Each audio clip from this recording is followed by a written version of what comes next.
BJP বিধায়কের গাড়ির ধাক্কায় জখম হলেন তিনজন। বনগাঁ থেকে কল্যাণী যাবার পথে এই দুর্ঘটনা ঘটে নদিয়ার চাকদাহ থানার নিখরগাছি খালপাড় এলাকায়। বিধায়ক স্বপন মজুমদার তিনি তার পরিবারকে নিয়ে কল্যাণীর এইমস হাসপাতালে চিকিৎসা করাতে যাচ্ছিলেন। ঠিক সেই সময়ে কালীবাজার থেকে শিমুরালী 12 নম্বর জাতীয় সড়কে উঠবার সময় নিখরগাছি এলাকাতে বাম পারে গাড়িটি উঠতে গেলে সামনেই একটি মোটরবাইকে থাকা তিনজনকে সজোরে ধাক্কা মারে। এরপর ছিটকে গিয়ে পড়েন ওই 3 বাইক আরোহী। এরপরেই আশঙ্কাজনক অবস্থায় স্থানীয় বাসিন্দারা তাদেরকে কল্যাণীর জওহরলাল নেহেরু মেমোরিয়াল হাসপাতালে ভর্তি করেন ওই তিনজনকে। এরপর প্রতিবাদে এবং বিক্ষোভে ফেটে পড়েন স্থানীয় বাসিন্দারা।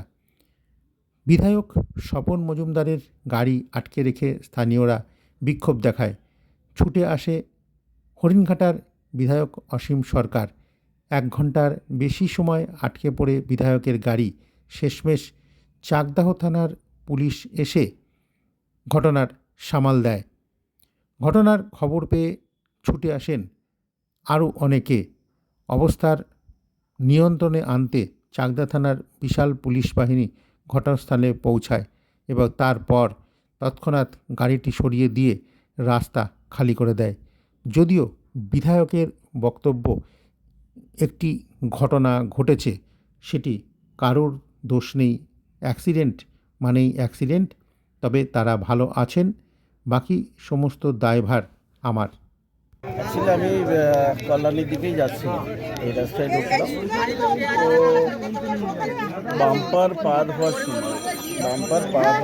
তো স্বাভাবিক আমাদের গাড়ির স্পিডটা আহামরি বেশি ছিল না, কিন্তু একটা যেহেতু ঢাল জায়গা কিছুটা স্পিড হয়ে, কিন্তু সাইড থেকে একদম সোজা ভদ্রলোক মানে পিছনে 2জন মহিলা বসেছিল, ডাইরেক্ট রাস্তায় একটা স্পিড উঠে এসছে, যেহেতু নিচের থেকে উপরে উঠছে গাড়িটি, তো সেই ক্ষেত্রে লেগে গেছে। লেগে অ্যাক্সিডেন্ট তো অ্যাক্সিডেন্ট হয়েছে। আমি তখনই ওই ছেলেটার সঙ্গে কথা বললাম, ছেলেটা বুঝতে পেরেছে তার, সে তখনই বললো যে দাদা একটা ফোন নাম্বারটা দিয়ে দাও, আমাদের ট্রিটমেন্টের ব্যবস্থা করতে ভালো হয়, যেহেতু আপনি বিধায়ক। আমার কোনো চিন্তা নেই, আমি করে দিচ্ছি, চলো আমি পিছনে আসি। কিন্তু ওদের পাঠিয়ে দিলাম আমি গাড়ি থেকে, কিন্তু তারপরে এরা আবার বলছিল না এখন সারা আমি গেলে হয়তো এত সময় আরও বেটার শুরু হয়েছে। কিন্তু তারপরেও আমি যে নদীতে নিয়ে গেছে ওখানে বলে দিয়েছিল যে আমি নিজে এখন ফিজিক্যালি যাচ্ছি, গিয়ে যাতে ভালো ট্রিটমেন্ট করা যায় সে ব্যবস্থা করি। আপনি কোথায় যাচ্ছিলেন আজকে? আমি কল্যাণীতেই যাচ্ছি। কল্যাণীতে যাচ্ছেন, যাওয়ার পথেই ঘটনা ঘটছে। মানে কোথা থেকে যাচ্ছিলেন? মানে বনগাঁ থেকে? হ্যাঁ, নাম নটা থেকে। এখানে রেখে আমাদের এই ওনার খালপাড়ায় খালপাড়ায় বাড়ি। অর্জুন ওনার যারা স্ত্রী এবং মেয়ে এবং ছেলে ছিল, নাম আছে অর্জুন মল্লিক। হ্যাঁ, আমাদের খালপাড়ায় বাড়ি। হ্যাঁ, এই যে আমাদের রাস্তাটা মানে এখানে 3-4 ফুট উঁচু নিচু। হ্যাঁ, এবার ওই গাড়িটা আসছিল, এমএলএ গাড়িটা ব্রিজ থেকে মানে আসছিল, এবার তো দেখিনি, উঠছে, আর যদি গাড়ি স্পিড এসে গাড়িটা ঠেলে নিয়ে ওতে পিছিয়ে নিয়ে চলে গেল। আচ্ছা, তারপর কি হলো? 3জনই আহত? 3জনই আহত, মারাত্মক আহত। তারপর কি হলো? এখন মোটামুটি 3জনই অজ্ঞান, জ্ঞান ফিরেনি কারোর। এইভাবে তাই হাসপাতালে নিয়ে গেছে, এখন কী হবে ঠিক নেই। কোন হাসপাতালে নিয়ে গেছে? নিয়ে গেছে জওহরলাল থেকে গেছে। নাম কি?